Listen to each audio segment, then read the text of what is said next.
नमस्कार नमस्कार, good morning good morning. आ जाओ आ जाओ आ जाओ आ जाओ। सर जी दिखाई नहीं दे रहे, देखो मुनासो क्यों दिखाई देगो। हर कामयाब स्टूडेंट के पीछे माँ के बचपन का हाथ होता है। क्या ओडे नहीं प्रीति छिपा सर, क्लास नहीं हो रही है। ए साला बाला ऑन तो लाग रही है, सेल बाला है ये जो भी है। अशोक चलो करे शुरू, क्या करे शुरू, क्या can be start the topic. चलो क्या चल रहा था सर? शायद ऋग्वेद चल रहा था। ऋग्वेद के अंदर सबसे प्राचीन वेद है मंत्रों को होत्री, 10 मंडल 1028 उप 10,580 मंत्र है।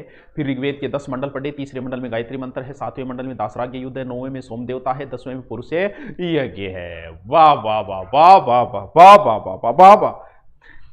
इसके बाद में हमें ऋग्वेद की कुछ शायद एक ही टॉपिक पढ़ा था, कौन सा पढ़ा था मैं भूल गया। और ऋग्वेद की सामाजिक आर्थिक धार्मिक ये चीजें हमने शुरू कर दी थी। यानी अभी ऋग्वेदिक सभ्यता चल रही है, उत्तर वैदिक नहीं चल रही है। अभी हम ऋग्वेद के अंदर ये आज इंग्लिश ही 29 बता रहे हैं मदन लाल कुमार, 29 से शुरू हो जाएगी, आश्रम के साथ ही जो गुरुकुल के साथ ही शुरू हो जाएगी। अब हम ऋग्वेद की प्रशासनिक व्यवस्था देखते हैं। प्रशासनिक समझ के आगे राष्ट्रपति, उपराष्ट्रपति, लोकसभा, राज्यसभा, संसद पे ही है। बी टाइम भी कुछ हो। हम एक चीज पढ़ चुके थे कि राजा होता था ऋग्वेद काल में। राजा क्या था? राजा मनोनीत होता था और राजा को क्या देनी पड़ती थी? बलि। वो क्या थी? वो थी ऐच्छिक। अब कुछ संस्थाओं का जिक्र आता है जिसमें सभा, समिति, विद्वत और गण, ये 4 संस्थाएं थी। सभा, समिति, विद्वत और गण। इन 4 संस्थाओं का उल्लेख आता है। क्या कार्य थे? राजस्थान का प्रवेश द्वार से नमस्कार। ठीक है जी, नमस्कार। देखो, सभा और समिति ये राजा को कंट्रोल करती थी। CONTROL। सर कंट्रोल का मतलब क्या होता है? यानी ये राजा को निरंकुश नहीं होने देती थी। हमारा प्रधानमंत्री मोदी दादागिरी नहीं कर सकता। क्यों नहीं कर सकता? क्योंकि लोकसभा राज्यसभा है, उसके पास ऐसी पावर है कि वो उसे रोक सकती है। अगर ऐसा कोई अनुचित कार्य करे तो फिर वहां पर ऐसा नियम पास हो सकता है, ये प्रधानमंत्री पद से भी हट सकता है। तो ये जो दोनों सदन एक तरीके से उस समय की लोकसभा और राज्यसभा ही थी। सर आपकी राजस्थान बोलो, अपलोड हो रहे हैं प्रियंका, अपलोड हो रहे हैं, सारे हो जाएंगे। यानी ये जो सभा समिति एक तरीके से लोकसभा और राज्यसभा ही है। सभा का जिक्र ऋग्वेद में 8 बार है, समिति का जिक्र ऋग्वेद में 9 बार है, गण का जिक्र ऋग्वेद में 46 बार है, विद्वत का जिक्र ऋग्वेद में 122 बार है। तभी तो लुडविन ने सभा को अपर समिति, सभा मतलब विशेष लोक समिति, नॉर्मल जिक्र की तरह से राम राम राम राम राया राम राम। ठीक है, चलो देखो, अगर सभा जो है वो कुलीन वर्ग की संस्था थी, स्टैंडर्ड का लोग कैसे, समिति में साधारण लोग थी। इसके अध्यक्ष को बोलते थे ईशान। इसका मेन कार्य था चुनाव कराना। उसके बाद में संस्था है विद्वत, सैनिक, असैनिक, धार्मिक आदि कार्य किए जाते थे विद्वत संस्था में। यह आर्यों की सबसे प्राचीन संस्था बताई जाती है। और गण का कोई ज्यादा उल्लेख नहीं आता है। समझे आगे बात ने? सभा, समिति, विद्वत, गण, ये 4 प्रशासनिक संस्थाएं थी। सभा और समिति एक तरीके से लोकसभा राज्यसभा का कार्य करती थी, राजा को निरंकुश नहीं होने देती थी। ध्यान रहे ये ऋग्वेद में, उत्तर वेद में राजा की कौन समझा देखी पड़ी है। सर जी निवेदन है कि आप एक बार थोड़ा सा समय निकालकर मैनेजमेंट पर ध्यान देंगे, क्लासेस समय पर नहीं लग रही है और ना ही उनकी कोई सूचना मिल रही। देख मदन लाल कुमार आश्रम की वजह से थोड़ी सी बिजी थे। अब हुआ क्या, इसी में गड़बड़ हो गई थी। 3-4 दिन छुट्टी उनकी हो गई, ज्योग्राफी वाले सर की, 3-4 दिन मैथ वाले सर की हो गई, और मैं इधर उधर सामान और लाने में, मीटिंगें वगैरह, टीचर क्योंकि आश्रम के लिए सारे बढ़िया बढ़िया टीचर, उनमें बिजी हो गया था। इस वजह से बाकी ये पूरी समस्या आपकी क्लास की अपलोडिंग की पूरी समस्या का निदान हो जाएगा। और आज नहीं आई तो सोमवार से लगभग आपकी एक भी क्लास नहीं रुकेगी, सिर्फ इंग्लिश पॉलिटिकल को, वो 29 से शुरू हो जाएगी। ठीक है, मुझे पता है, सब पता है क्या हो रहा है क्या नहीं हो रहा। तो इस वजह से, क्योंकि काम का लोड ज्यादा हो गया था, इस वजह से हो गई। ठीक है, बाकी आपका बिल्कुल आपकी बात सही है और मुझे खुद ध्यान में है। जैसे कल मैं क्लास नहीं ले पाई क्योंकि हिसार चला गया था सारे के सारा सामान लाने के लिए, क्योंकि खुद ही देख के लाएंगे भी सोफा कौन सा लाएं, बेड कौन सा लाएं, क्यों बोर्ड कौन सा लाएं, माइक कौन सा लाएं, इस वजह से। चल ठीक है, मिटा दूंगे। चलो, सभा, समिति, विद्वत, गण, कुछ प्रशासनिक इकाइयां थी। जैसे थे थार परिवार ने के बोलो का ओ मारो कुल है, कुल को मुख्य हो तो कुलपा, ये एक तरीके का परिवार होता था। यानी सबसे छोटी इकाई हमेशा परिवार होती है। कुल के बाद में गांव शुरू हो जाता है, यानी ग्राम। यानी एक परिवार है था, कुल, फिर सदस्य मिलेगा, गांव बनेगा। गांव के बाद में संस्था फिर आओगी 20। ठीक है। विश्व के बाद में सबसे बड़ी इकाई जन और कहीं कहीं राष्ट्र का भी जिक्र आता है। गण का मुख्य हो गया, जन का मुख्य हो गया गोपति, विश्व का मुख्य हो गया विश्वपति, ग्राम का मुख्य हो गया ग्रामीण। तो कई बार इन संस्थाओं के क्रम पूछ लेते हैं, जैसे अपने नहीं होता कि तहसील, जिला, राज्य, वैसे कुल ग्राम 20 जन। सर जी ग्राम सेवक में सभी विषयों में नंबर लाना अनिवार्य है क्या? नहीं, ऐसा कहीं नहीं है। सभी विषयों में कोई नहीं, अलग ऐसी कोई एग्जाम वर्तमान में नहीं बची है। पहले पुलिस जरूर थी, वो भी अब हट गई। तो ऐसी कोई एग्जाम नहीं बची है कि जिसमें आपको सब में पास होना अनिवार्य हो। ऑल ओवर मेरिट बनती है, भले ही वो रीट की हो, भले सेकंड ग्रेड। ठीक है। कुल ग्राम 20 जन, कुल ग्राम 20 जन, कुल ग्राम 20 जन सभा समिति विद्वतगण, कुल ग्राम 20 जन सभा समिति विद्वतगण, कुल ग्राम 20 जन सभा समिति विद्वतगण, कुल ग्राम 20 जन। रट लो। अभी हम ऋग्वेद में ही चल रहे हैं, ध्यान रहे, अभी हम ऋग्वेद में ही चल रहे हैं। ये ऋग्वेद की बातें हैं, ऋग्वेदिक सभ्यता की बातें हैं। कल की बातें छोड़ो, कल की बात पुरानी। चलो सर, अध्यापकों को वे सभी भाइयों और बहनों को मेरी तरफ से राम राम हो। महेंद्र कुमार की तरफ राम रूमी लो। देखो आप ऋग्वेद में देवी देवताओं को जिक्र करा, यूं के लो तो कौन सी देवी ही कौन सा देवता होया करता। पहली बात तो ये, क्योंकि वेदों की भाषा कठिन है, समझो, कमेंट ना करो। वेदों की आपने सुना होगा 33 करोड़ देव देवता है, 33 करोड़ को नहीं। वेदों की भाषा बड़ी टफ है। ऐसी दंत कथाएं भी आती है कि वेदव्यास जी को वेद लिखने थे। अब लिखने के लिए कोई राइटर, टाइपराइटर तो चाहिए। हाँ देखो, टाइपराइटर चाहिए तो बढ़िया टाइपराइटर होना चाहिए भी। इतना टाइम वेद, इतने मोटे वेद उनको लिखे जल्दी जल्दी। तो बोले भाई टाइपराइटर तो फिर बढ़िया लिखना रहो, तो फिर गणेश जी है। गणेश जी कन गया वेदव्यास जी, बोले महाराज ये तो विनय निवेदन है, थोड़ा टाइम काटो और मैं किताब लिख रही हूँ, तो भी खातर लिखना रो काम थे करो, बोलूंगा मैं। गणेश जी देखो वेदव्यास जी आ गया, पास हाथ के कटा, बोल ठीक है लिख दूंगा, लेकिन एक शर्त है कि मैं लिखना चालू हो जाऊं तो फिर थमूंगा नहीं भाई, आ नहीं होना चाहिए बीच में सारो लूंगा और यह चीज को नहीं, बस बोली मैं लिख दूंगा गदाई कद। बोल ठीक है भी। अब वेदव्यास जी अब भाई कंटिन्यू थोड़ी लिखे जाते हैं इतने कर। अब वेदव्यास जी ने एक शर्त रख दी, बोल देखो कोई बात नहीं महाराज, थे लिखना शुरू करो, लिखियो, लेकिन एक निवेदन है, थाने खुद के समझ में आना चाहिए, यानी जो बात आप लिख रहे हो वो आपको आनी चाहिए। गणेश जी विद्वान है, बोले माँ मेरे के टेंशन है। तो कहते हैं कि जब वेदव्यास जी को रेस्ट करना होता था तो एक टप सा बीच में दुआ डाल देते थे। अब गणेश जी वो समझ में को नहीं, तो गणेश जी बाहर कर फिर लाई जाता। तो 33, क्योंकि वेदों की थोड़ी भाषा बहुत क्लिष्ट भाषा है, कठिन। अब लिखा तो यह था कि 33 कोटि देवी देवता है। कोटि का मतलब होता है प्रकार, और हमने उसको इस हिसाब से बदल दिया, बोल 33 करोड़ देवी देवता है। अरे 33 करोड़ नहीं, 33 कोटि है। कोटि का प्रकार है, यानी वैसे तो देवताओं के 3 प्रकार बांटे गए। एक प्रकार जो धरती पे देवता रहते हैं, एक प्रकार वो है जो अंतरिक्ष में रहते हैं, एक प्रकार वो है जो आकाश में रहते हैं, और इनके प्रकार बांटे गए। देवता पहले कैसे बने होंगे, जैसे ऋग्वेद में बात करूं कि ऋग्वेद में देवता कैसे बने, तो ध्यान रहे स्पेशल वैसे देवता नहीं, इन लोगों ने प्रकृति को ही देवता माना है। सर क्या समझे कोई? यानी इन लोगों को नहीं पता क्या देवी क्या देवता। इनको लगा कि आग जो है वो बड़ी उपयोगी है, आग से हमें एनर्जी मिलती है, हमें खाना मिलता है। बोले अग्नि एक देवता है, पूजा करनी शुरू कर दी। वर्षा हो रही है, इसका मतलब कोई ना कोई व्यक्ति कर रहा है। वर्षा नहीं हो रही है, वो आदमी नाराज हो रहा है। वर्षा ज्यादा हो रही है, बोल भैया नाराज है कोई ना कोई। बोल वर्षा का कोई ना कोई देवता है, तो इस इंद्र को देवता मान लिया। सूर्य उदय होता है, अस्त होता है, हमें एनर्जी मिलती है, सूर्य से पूरी प्रकृति चल रही है। बोलिए सूर्य एक देवता है जो ईमानदारी से अपना काम कर रहा है। बोलिए लो जी सूर्य को देवता बना दो। दारूडी ने भी देवता बना दिया, सोम देवता। बोला आदमी मरता है तो कोई न कोई लेने के लिए आता है, वो भी एक देवता है, यम। यानी इन लोगों ने प्रकृति को ही अपना देवता मान लिया। प्रकृति ही इनके देवता है, सूर्य, चंद्रमा, यम, अग्नि, पृथ्वी, सरस्वती, यानी पृथ्वी को भी उन्होंने देवी मान लिया। यानी ये लोग प्रकृति की पूजा करते थे, प्रकृति से जुड़े हुए लोग थे, प्रकृति से उनका जीवन यापन होता था। तो 33 कोटि देवता है, जिनमें से प्रकृति के देवता। अब बात है, आर्यों का मेन काम था युद्ध करना, लड़ाई करना, और लड़ाई करने वाला मुख्य देवता माना गया है इंद्र। ध्यान रहे मैं ऋग्वेदिक सभ्यता की बात कर रहा हूं। आर्यों का मुख्य यही देवता माना गया है, क्योंकि ये लड़ाई करता है इंद्र। सबसे महत्वपूर्ण, इतना महत्वपूर्ण है कि ऋग्वेद में 1028 सूक्त है, जिसमें से 250 सूक्त यानी 33% सूक्त ओनली फॉर इंद्र के लिए। इसे पुंड्रिक्स कहा गया, यानी ये दुर्गों को भी ध्वस्त कर देता है। सहस्राक्ष है ये, हजारों इसकी आंखें सबको। ये किसका देवता है? वर्षा का भी देवता है, लड़ाई का भी देवता है। तो आर्य लड़ाई को पसंद करने वाले देवता को ही पसंद करेंगे।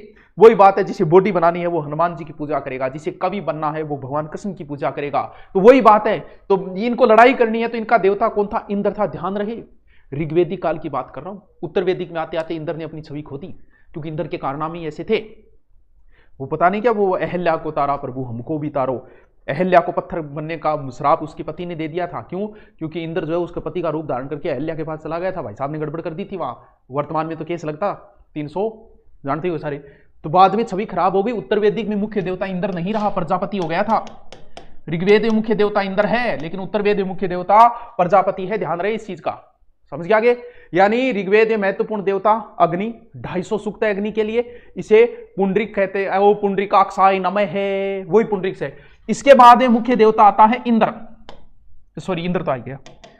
मुख्य देवता आता है अग्नि, इसके लिए 250 सूक्त है, तो अग्नि के लिए भी 200 सूक्त है, कम नहीं है।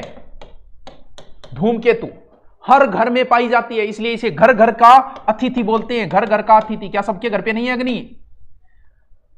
3 प्रकार के देवताओं में ये तीनों लोकों में रहती है। आकाश में भी रहती है, अंतरिक्ष में भी रहती है, और अपने धरती पे भी रहता है। अग्नि देवता तीनों जगह पाई जाती है। क्या काम था अग्नि का?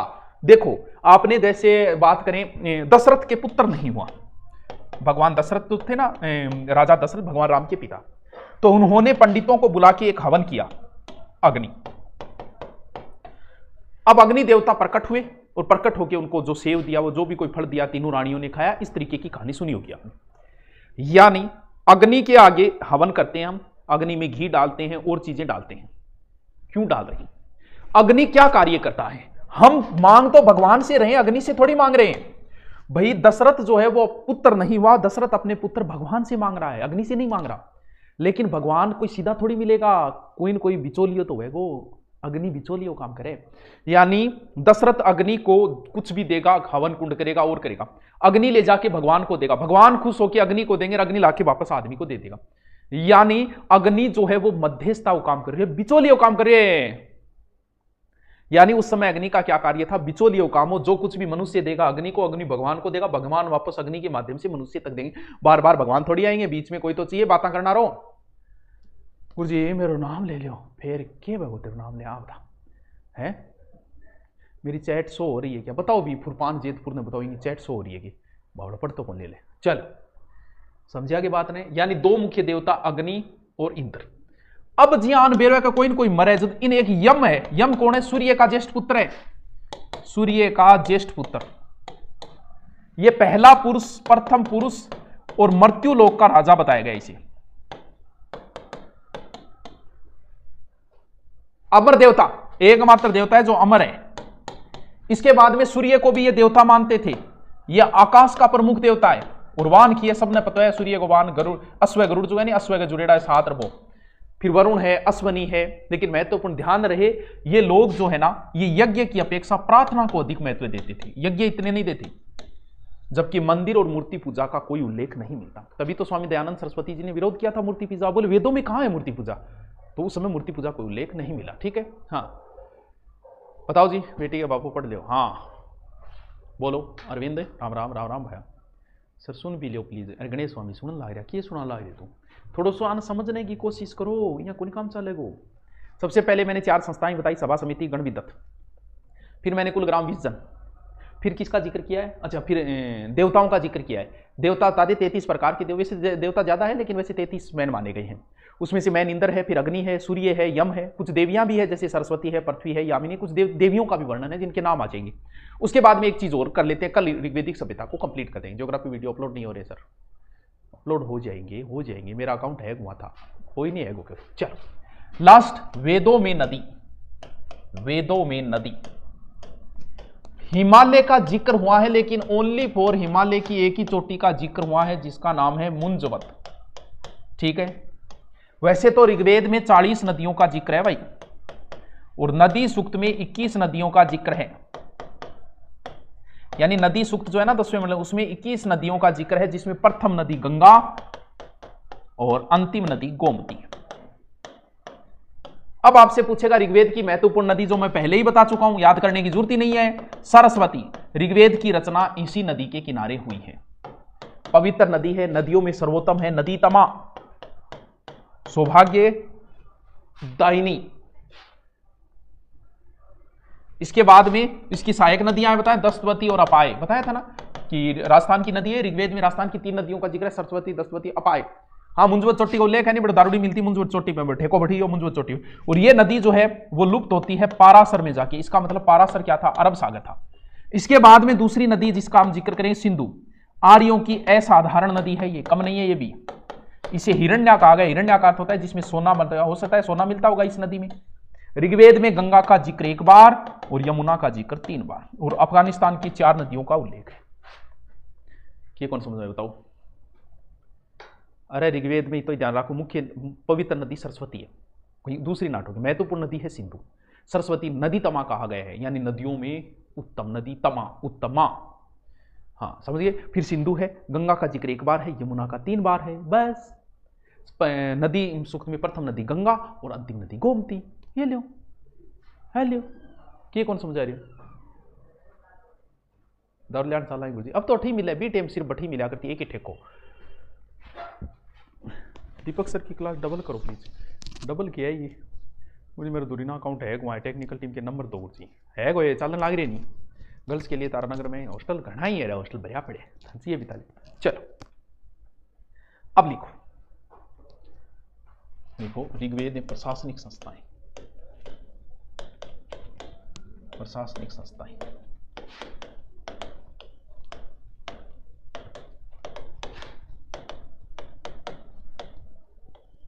प्रशासनिक संस्थाएं, ठीक है। देखो, सभा, समिति, विद्वत, गण। देखो अथर्ववेद में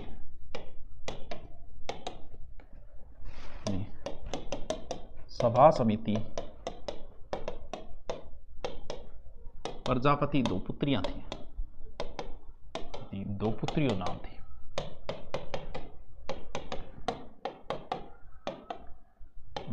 ठीक है, देखो सभा व समिति राजा को निरंकुश नहीं होने देती थी, नहीं होने देती थी। ठीक है, फिर लिखो ऋग्वेद में सभा का 8 बार व समिति का 9 बार, गण का 46 बार, विद्वत का 122 बार उल्लेख है।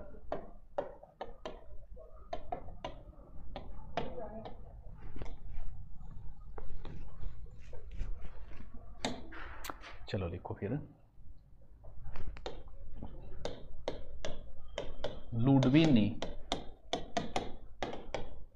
सभा को अपर हाउस यानी उच्च सदन हाउस व समिति को लोअर हाउस कहा।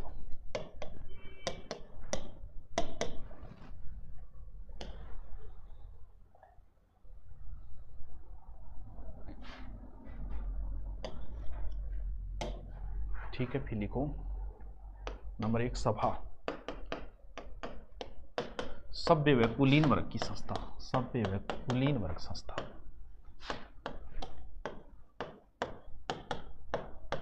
संस्था, ठीक है। नंबर 2, अरे तो कोर्लियोसिस बल का मतलब मुड़ना होता है, और आप हवा को देख लो, सबसे ज्यादा बीच में से मुड़ेगी, यानी भूमध्य रेखा पर। समिति, साधारण लोगों की संस्था, साधारण लोगों की संस्था। अध्यक्ष को ईशान कहते हैं। ईशान कहते हैं।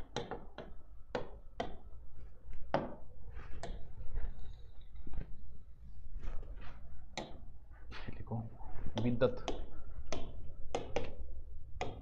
विद्वत सैनिक व सैनिक कार्य,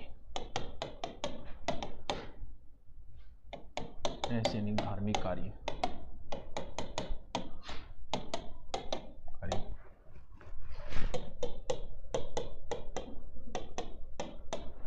रामशरण शर्मा ने इसे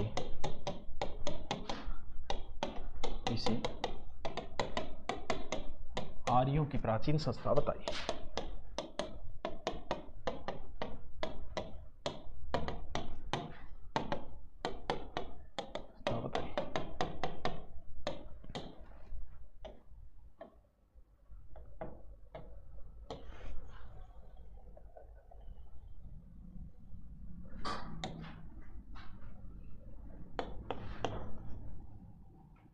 गण स्पष्ट जानकारी नहीं है।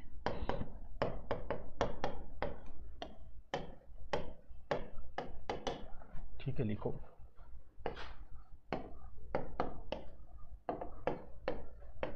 प्रशासनिक इकाइयां,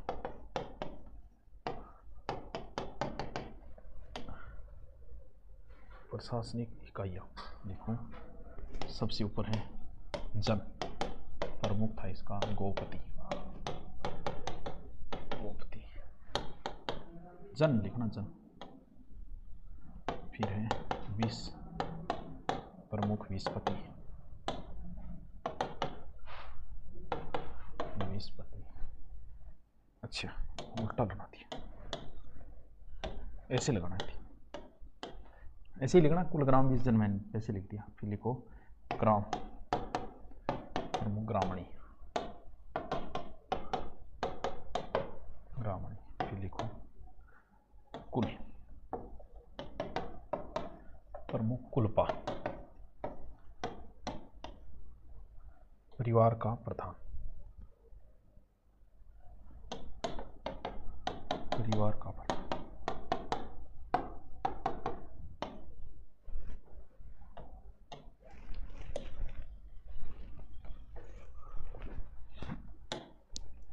फिर लिखो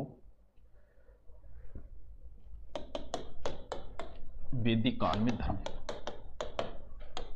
काल में धर्म। ठीक है गुरुजी, मैं थी क्लास क्यों को लागी सोमारो लाई जी, लाडली बेनारो भाई, लाडली बेनारा भाई लाई जाएगी। ठीक है, हाँ, रीत का देवता वर्ण। ठीक है, सही है। लिखो 33 देवताओं वर्णन, देवताओं वर्णन,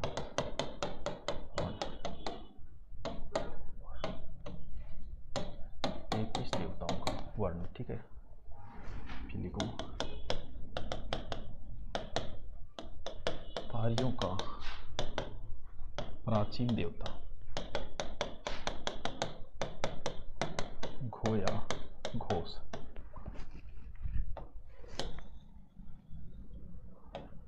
इसे आर्यों पिता कहते हैं,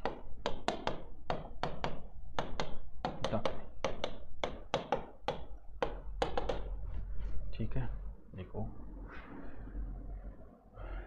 देखो 1 नंबर इंद्र, आर्यों मुख्य देवता, मुख्य देवता।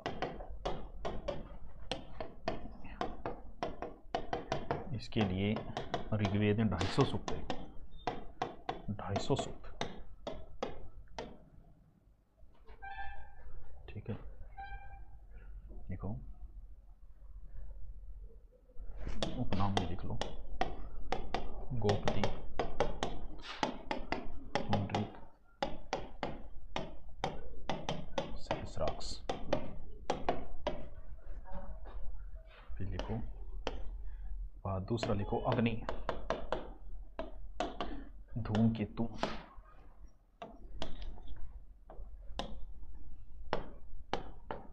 धूमकेतु घर घर का अतिथि।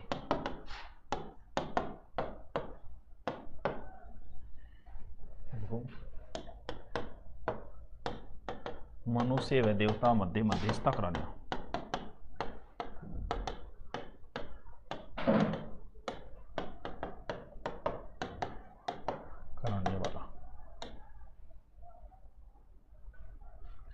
200 सूक्तों का प्रयोग। ठीक है। तीसरा लिखो सूर्य, आकाश प्रमुख देवता,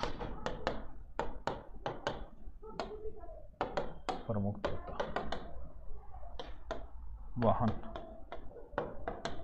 सफेद अश्व।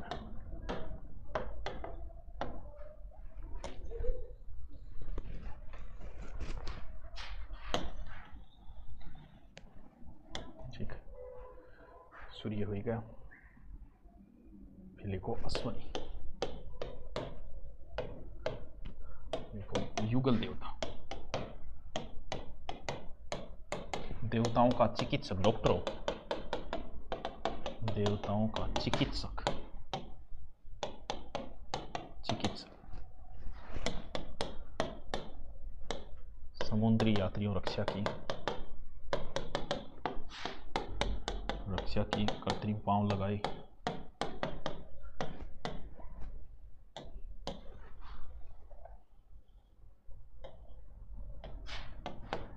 कृत्रिम पांव लगाए। ठीक है, फिर लिखो वरुण, ये लिख लिया ना, वरुण लिख लो, वरुण समुद्र देवता, उपाधि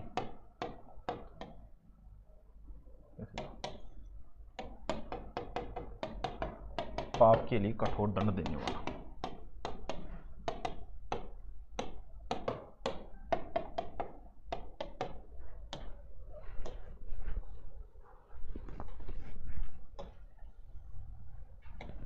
ठीक है, वरुण के बाद लिखो अग्नि, लिख लिया, वरुण लिख लिया। फिर लिखो सोम,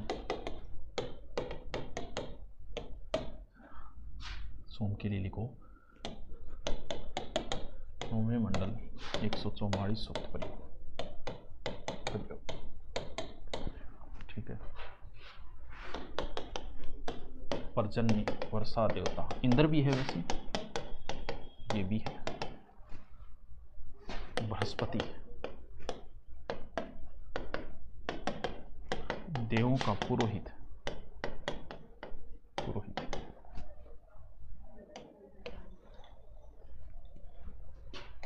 देखो यम,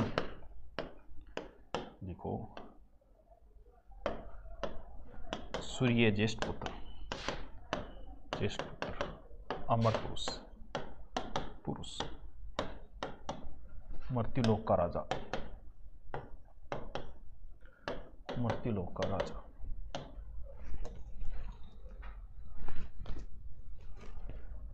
ठीक है, फिर लिखो यज्ञ अपेक्षा प्रार्थनाओं में तो है, प्रार्थनाओं में।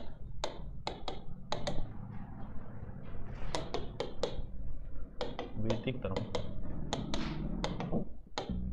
मंदिर व मूर्ति पूजा उल्लेख नहीं, पूजा का उल्लेख नहीं।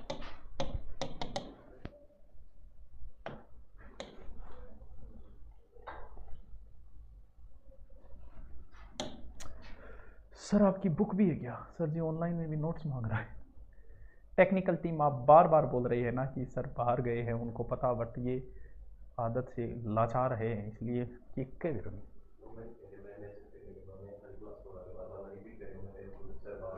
सोमवार को आएगी मैथ।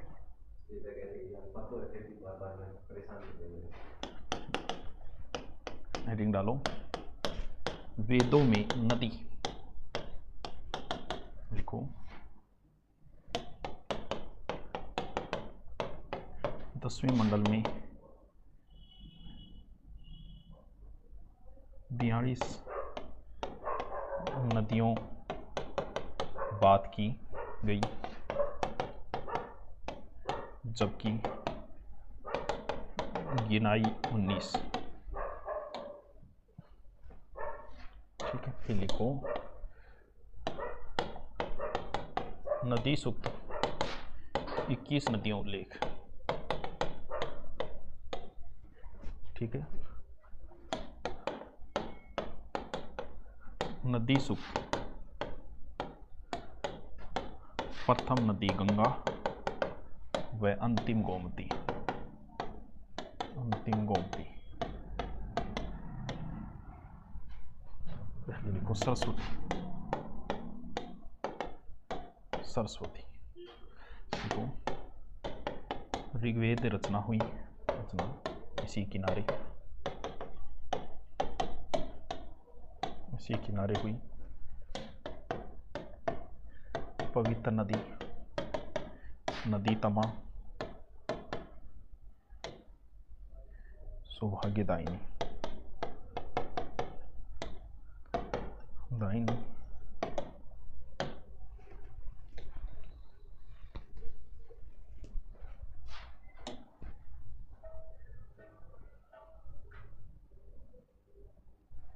सहायक, दर्शदवती, अपाय। देखो सरस्वती नदी, सरस्वती नदी, पराशर, अरब सागर, लुप्त होती थी, लुप्त होती थी।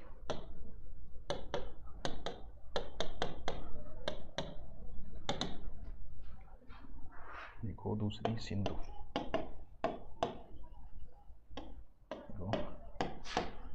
आर्यों विशिष्ट असाधारण नदी।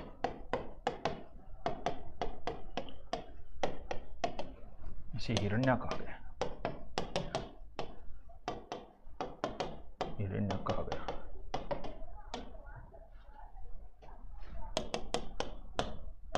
ऋग्वेद गंगा एक बार, यमुना 3 बार जिक्र है।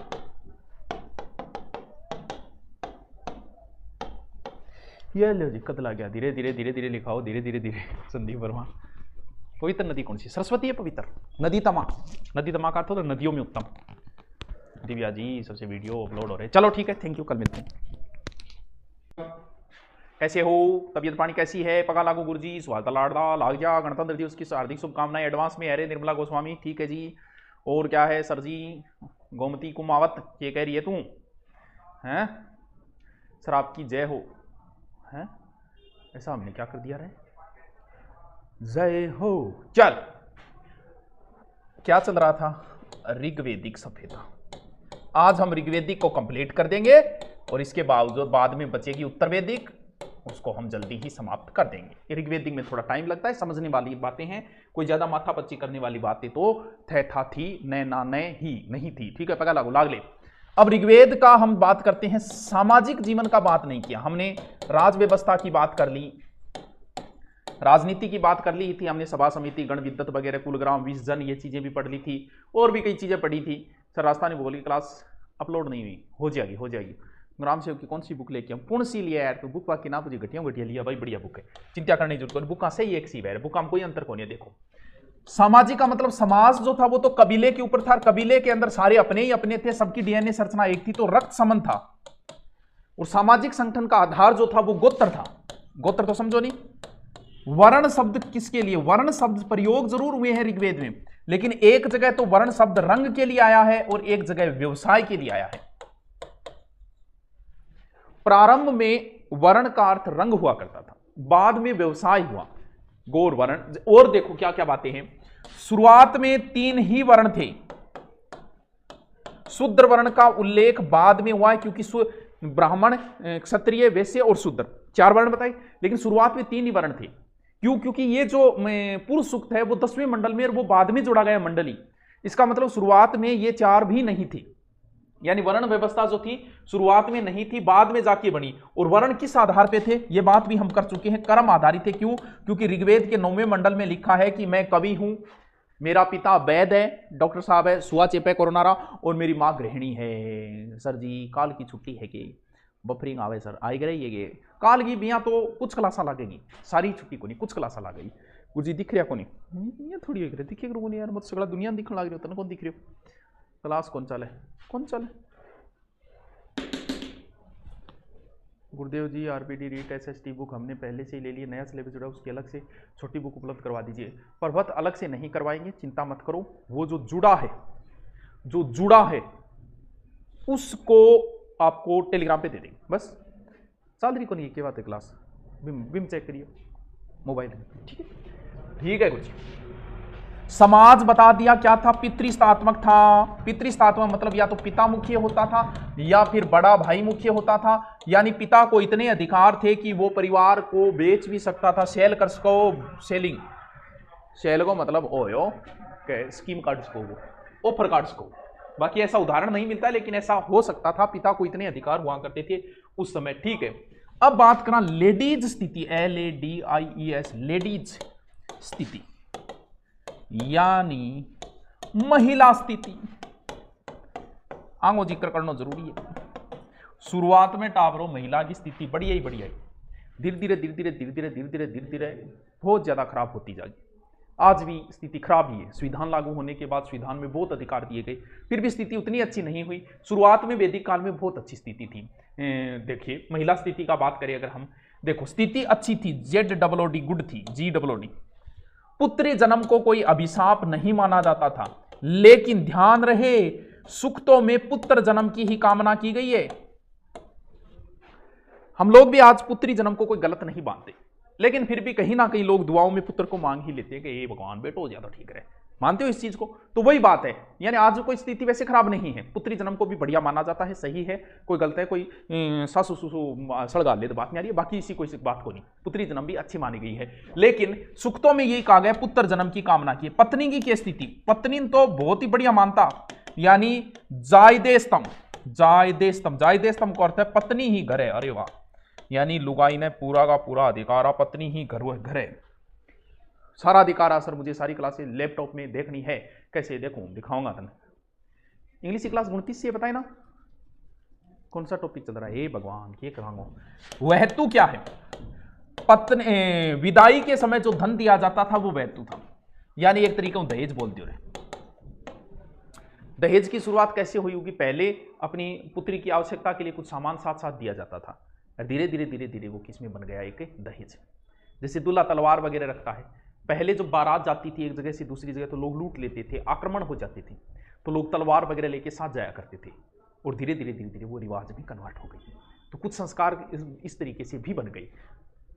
वनपाल की वैलिडिटी वनपाल के एग्जाम तक ही रहेगी, चिंता ना कर। महिला का उपनयन संस्कार होता था। उपनयन का मतलब महिला पढ़ती भी थी, ये मान लो सीधा, आज भी पढ़ती है तो वही है, लेकिन कुछ विद्वान महिला, विदुषी महिलाओं का भी जिक्र हुआ है, वो नाम याद रखनी जरूरी है।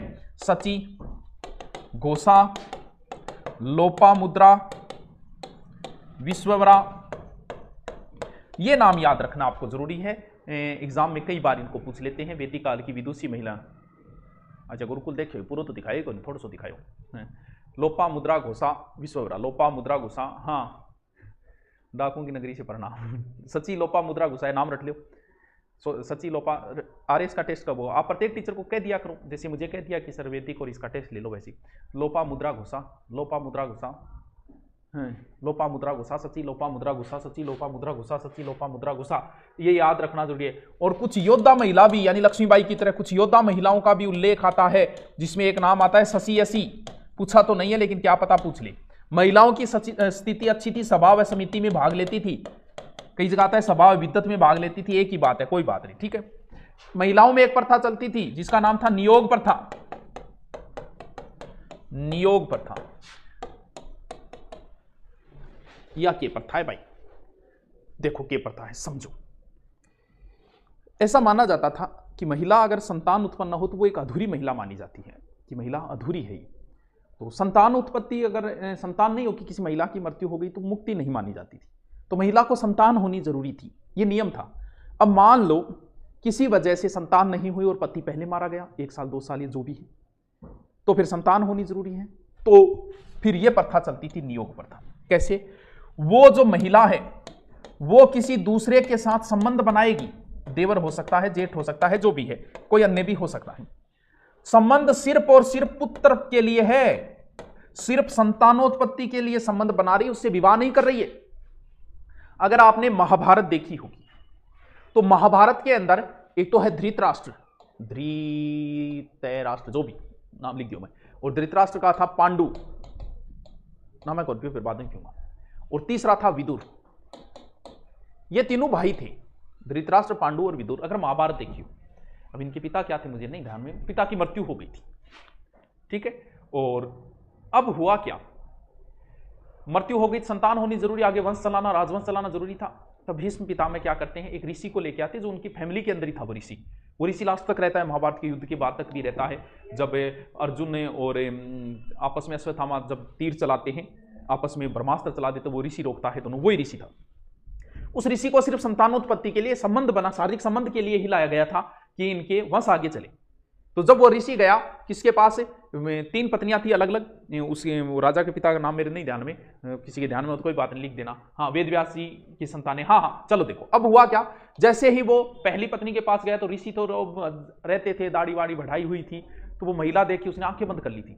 तब बोला कि इसके तो अंधा बच्चा होगा। धृतराष्ट्र दूसरी को समझाया कि आंख बंद ना कर ली, लेकिन दूसरी भी उस ऋषि को देख के डर गई थी। तब ऋषि ने कहा कि संतान तो होगी इसके, लेकिन कमजोर संतान होगी, जल्दी इसकी मृत्यु हो जाएगी, बीमार रहेगा। तो वो कौन था, वो पांडु था। क्योंकि जो संबंध बनाए जाते थे, वो संबंध अगर शारीरिक संबंध अगर सिर्फ संतानोत्पत्ति के लिए बनाए गए हैं, तो वो संतान जो होगी वो सर्वश्रेष्ठ संतान होगी। और शारीरिक संबंध जो है वो नशा पता, दारू पी के ऐसे बनाए गए हैं, तो उनकी संतानें भी हमेशा वैसी ही होती है। तो तीसरे को समझाया, तीसरी वो तू ऐसी हरकत ना करी, तीसरी ठीक है आ जाओ। वो वैसे क्या थी कि तीसरी पत्नी उपपत्नी के रूप में थी वैसे, तो उसके जो हुआ था, बोले ये बड़ा ही विद्वान होगा, और वो था विदुर। हाँ सर, टेस्ट नहीं ले लेंगा सर, पॉलिटिकल क्लास का भाई टाइम नहीं किया। पॉलिटिकल क्लास भी 29 से आएगी, इंग्लिश भी 29 से आएगी, दोबारा मत पूछना, ठीक है। बफर सर, बफरिंग को ये कर दो, वैसे बफरिंग है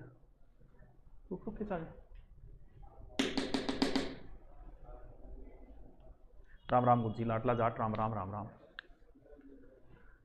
क्या पढ़ा दिया अभी तक, सत्यवीर की भी ना पढ़ाए, चिंता ना कर।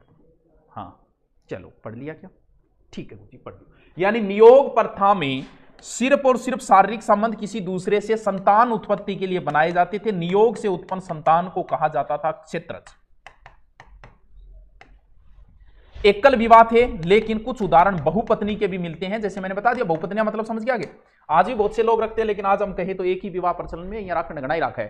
पहली बताओ सर, हनुमानगढ़ है या कमेंट कब दिखेगा, दिख जाओ। हाँ बेटी का बापू, सही बात है, पढ़ लें दो। बाल विवाह नहीं होता था, उम्र थी विवाह की 16 से 17। भगवान राम भी देखो शिक्षा पूरी करने के बाद बाल विवाह किया था। स्वयंवर, भगवान राम ने स्वयंवर किया, तो स्वयंवर का अधिकार था। एक महिला, वैसे तो कोई जरूरी नहीं है। सती प्रथा का उल्लेख नहीं, रामायण में कहीं सती प्रथा है क्या, नहीं है। तलाक, अरे हो क्या रहा है, तलाक का भी कहीं कोई उल्लेख नहीं है रामायण में, देखिए किसी ने छोड़ा हो। ऋग्वेद में 2 शब्द आए हैं, एक दास आया है, एक दस्यु आया है। दस्यु बोले डाकुआ ने, और दास है ही। डाकू भी उस समय थे, बिल्कुल थे, लूटपाट करया करता। नाई को बोलते थे वक्ता। खेल था घुड़दौड़, अब बेरो है घुड़दौड़ी वे गोपी और BMW थोड़ी दौड़ा होगा, और 500 भी खेलिया करता। वाद्य यंत्र उनका विशेष था वीणा। युद्ध का था दुंदुभी, ऐसा नाम ध्यान रखना है, उर्की भी कोई। समझ गया आगे, समझ गया आगे। अरे अब जो है वही है, ना बाल विवाह हुआ करते थे, ना सती प्रथा थी, ना तलाक थी, स्वयंवर हुआ करता था। रामायण को याद रखो, वही ऋग्वेदिक काल है। 16-17 साल में विवाह होते थे। घुड़दौड़ पता ही, अभी घोड़ा ही दौड़ा होगा, और क्या करेगा। तो घुड़दौड़ थी, पास दुंदुभी वाद्य यंत्र जो युद्ध में बजता था, जाहिर सी बात है यार, ये युद्ध करते थे तो वो भी हो गया। चलो ठीक है।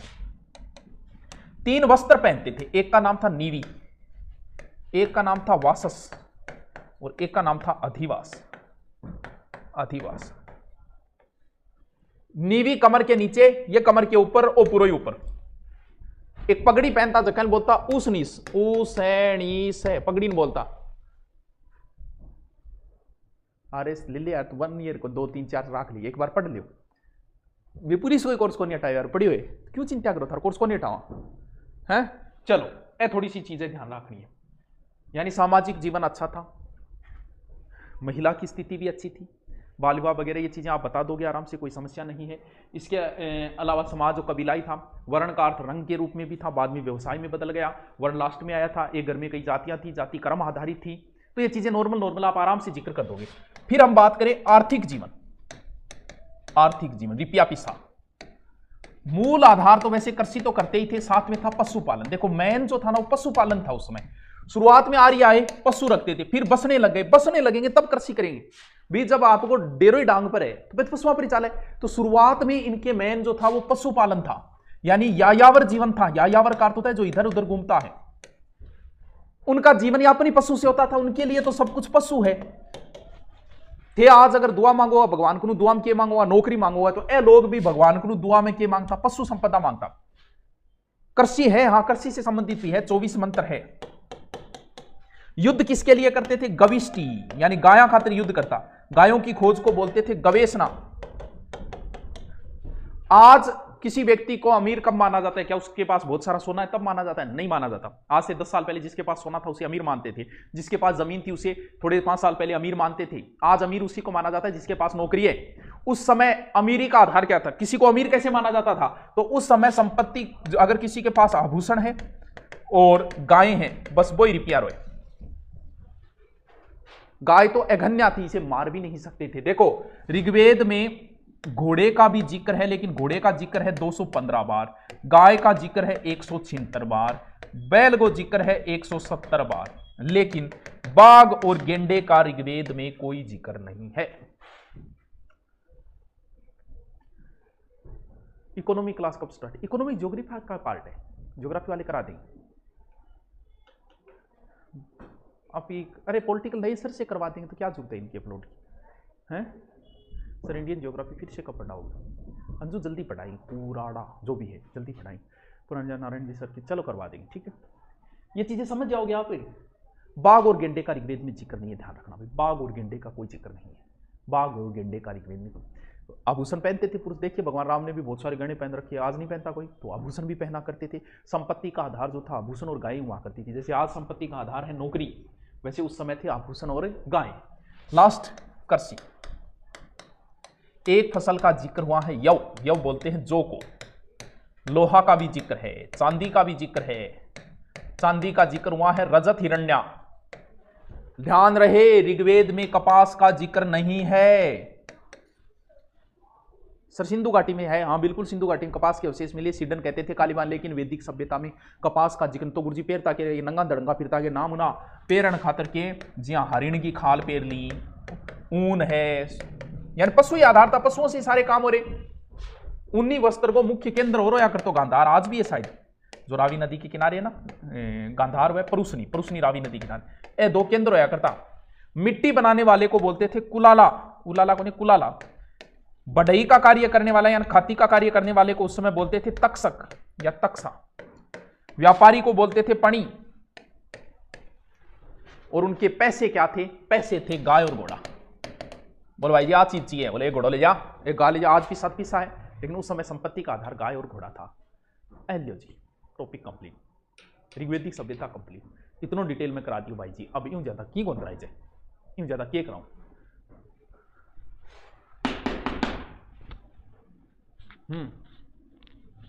बोलो। अरे क्लास बफरिंग आ रही है, चेक करो कमेंट क्या करे। क्या चेक करे करो क्लास में क्यों, एक दो जनों करे। कल क्या है? 26 जनवरी कल। चलो चलो लिखो, लिखो हेडिंग डालो ऋग्वेद में समाज, ऋग्वेद में समाज।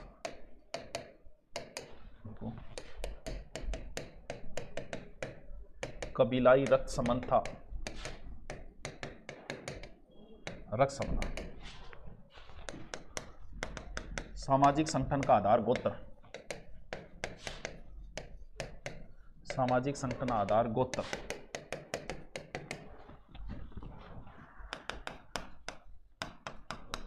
ऋग्वेद में वर्ण शब्द 2 अर्थों में आया है, अर्थों में आया। नंबर 1 रंग और नंबर 2 व्यवसाय। देखो आर्य गौर वर्ण के व अनार्य श्याम वर्ण की, श्याम वर्ण।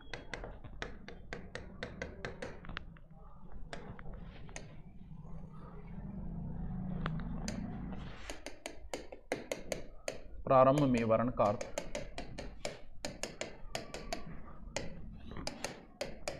रंग था, बाद में व्यवसाय बन गया,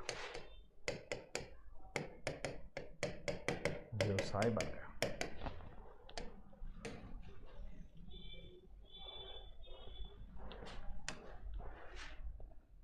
देखो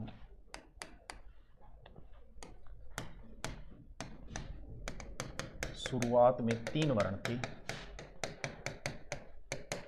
10वें मंडल में शूद्र वर्ण का उल्लेख।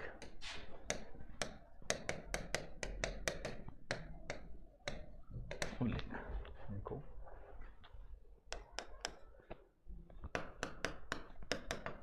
वर्ण कर्म आधारित था, आधारित था। 9वें मंडल लिखा मैं कवि हूं, कवि हूं, मेरे पिता वैद्य,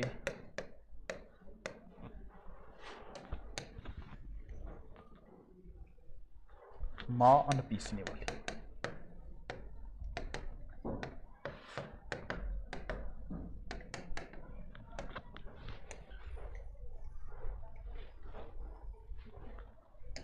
ठीक है, देखो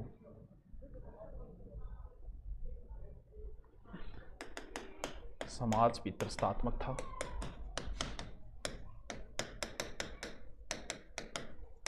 ठीक है। नागौर सुरारी धरती, सर पुराने मैच की new Rajasthan history class, Narayan sir political कर देंगे। देखो ऋग्वेद महिला स्थिति, महिला स्थिति,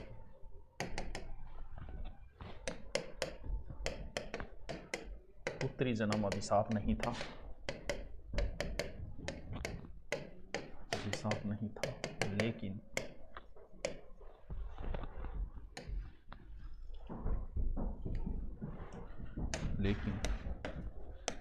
सूक्तों में पुत्र जन्म कामना की गई, कामना की गई। देखो पत्नी को जायदेस्तम, पत्नी ही गृह कहा गया।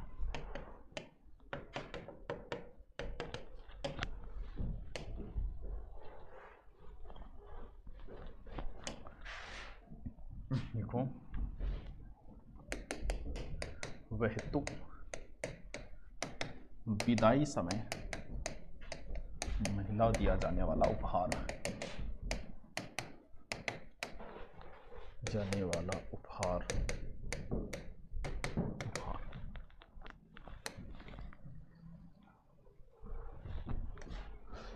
लिखते जाओ बहुत लंबा चौड़ा है। महिला का उपनयन संस्कार होता था, संस्कार होता था।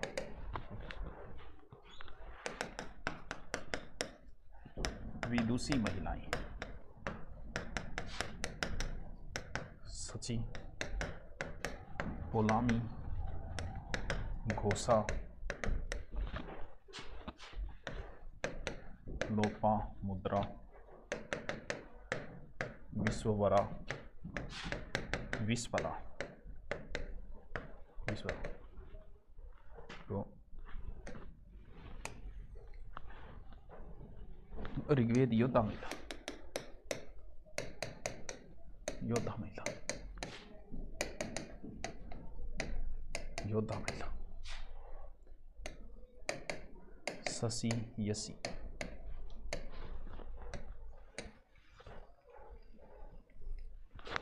शशि, ठीक है। देखो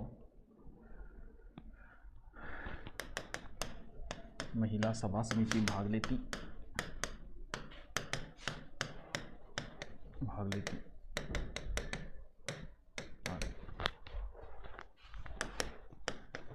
महिला को संपत्ति व राजनीतिक अधिकार नहीं थे,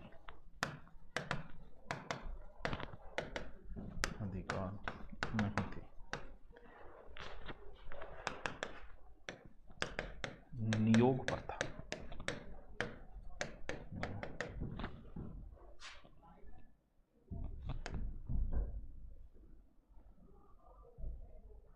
नियोग प्रथा देखो, प्रथा उत्पन्न पुत्र क्षेत्रज कहलाता।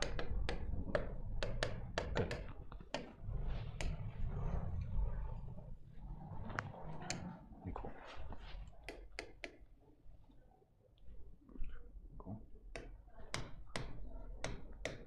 विधवा पुनर्विवाह,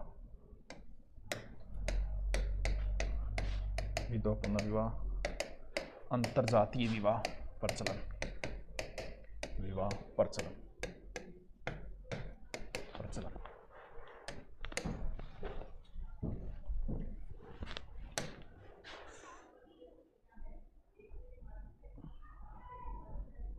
इंग्लिश क्लास यार 5 बार बता दिया। 29 से इंग्लिश पॉलिटिकल की शुरू हो जाएगी। देखो, एकल, बहुपत्नी, बहुपतित्व, विवाह प्रचलन, विवाह प्रचलन। ठीक है, बाल विवाह नहीं होते थे, नहीं होते थे। विवाह 16-17 साल।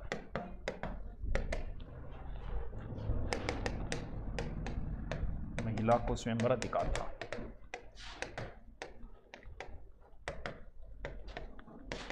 अधिकार था।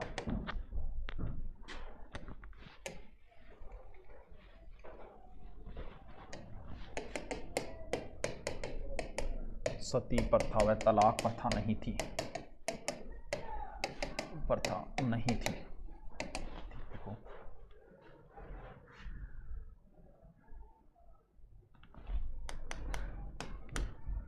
ऋग्वेद में दास व दस्यु शब्दों का प्रयोग।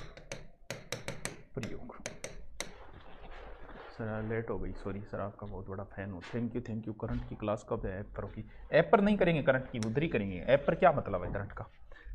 करंट का कोई औचित्य नहीं होता है। ठीक है, देखो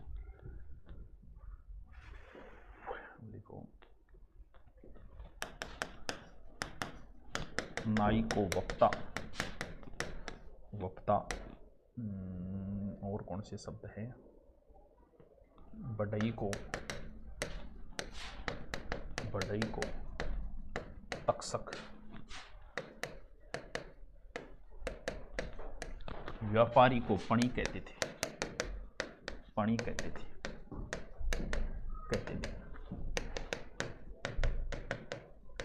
पणियों से आर्य डरते थे क्योंकि ये गायें चुराते थे,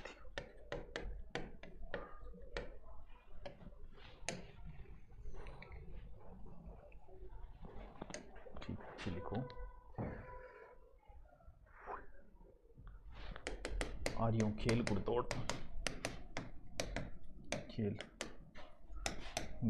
व पासा। ठीक है, आर्यों वाद्यांतर, वीणा। ठीक है, युद्ध में दुंदुभी प्रयोग।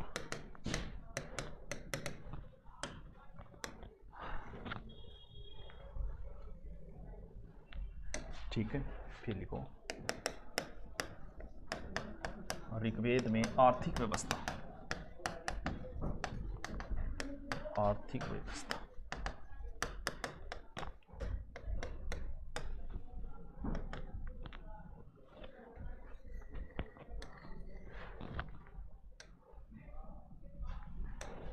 ठीक है सर, प्लीज जोर से बोलो। मैं बोल रही हूँ नहीं, देख के लिखो हैं। देखो मूलभूत आधार, कृषि प्लस पशुपालन, पशुपालन को प्रधानता,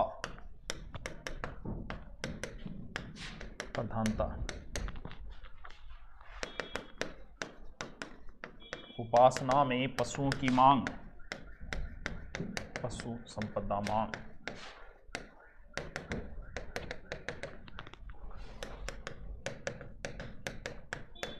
कृषि संबंधी 24 मंत्र,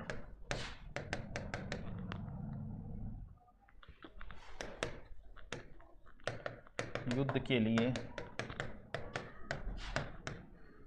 गविष्टि शब्द प्रयोग,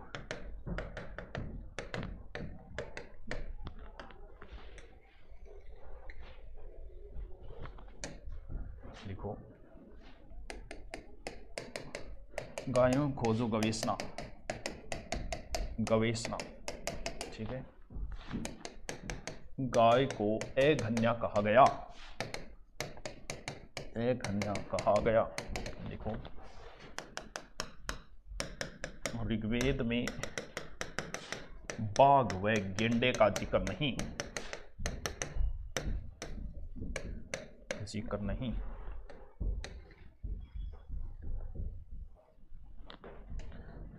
लिखो ऋग्वेद में अश्व की 215 बार, गाय की 176 बार, वर्षभ की 170 बार जिक्र है, उल्लेख है। सिंधु घाटी में आपने अपने नोट्स और गाइड में उत्खनन और खोज के डाटा अंतर है, ये किसको माने मैं लिखा है वो मान लो, अंतर आओ वो हर गाइड हर वो रेफरेंस में अंतर आता है, तो मैं लिखा है वो मान ले। मन कम सुने तन कम है लका अपन तन दिखे तो है।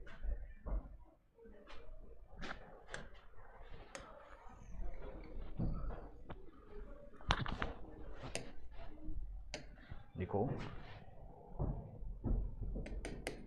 मुख्य वस्त्र बराबर लिखो 1 नंबर नीवी, कमर नीचे पहना जाता, ठीक है। वा से कमर के ऊपर,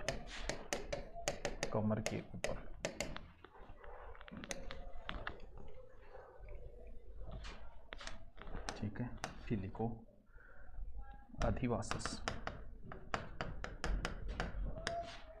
अधिवासस या द्रापी,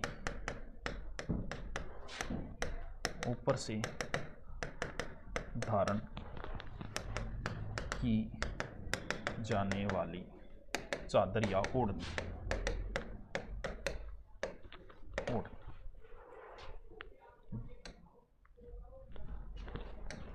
देखो कृषि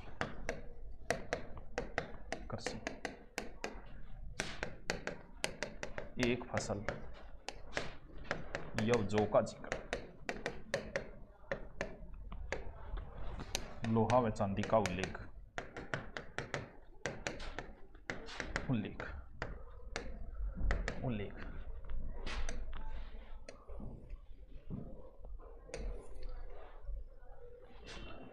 ठीक है। सर्विस से सर्वाधिक गन्ना उत्पादन कहाँ होता है? विश्व में गन्ना ब्राजील है। अब नए आंकड़ों का मुझे पता नहीं भाई। लिखो चांदी का उल्लेख, लोहा व चांदी का उल्लेख, लिखो चांदी का उल्लेख रजत हिरण्या नाम से यजुर्वेद में हुआ।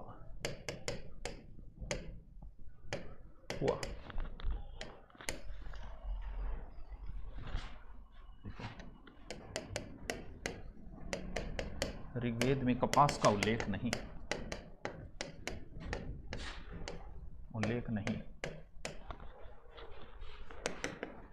कपड़े, हरिण खाल, ऊन, सूत, रेशम में बनते।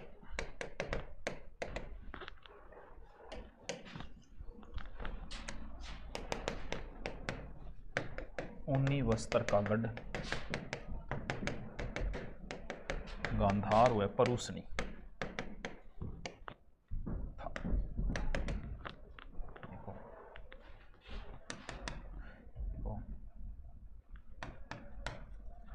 उत्पत्ति या प्रतीक गाय प्लस आभूषण, आभूषण, मुद्रा गाय व घोड़ा। ये लो जी, एक वस्त्र और लिख लो, 2 वस्त्र और लिख लो। उसने पुरुष की पगड़ी को कहते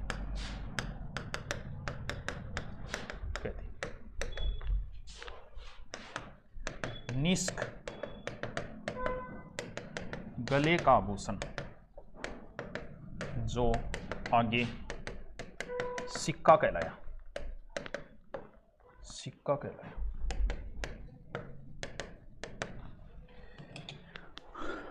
सही अकाल। ये लो जी, एक तो कंप्लीट हो, उत्तर वैदिक में ज़्यादा टाइम नहीं लगेगा। Okay, thank you.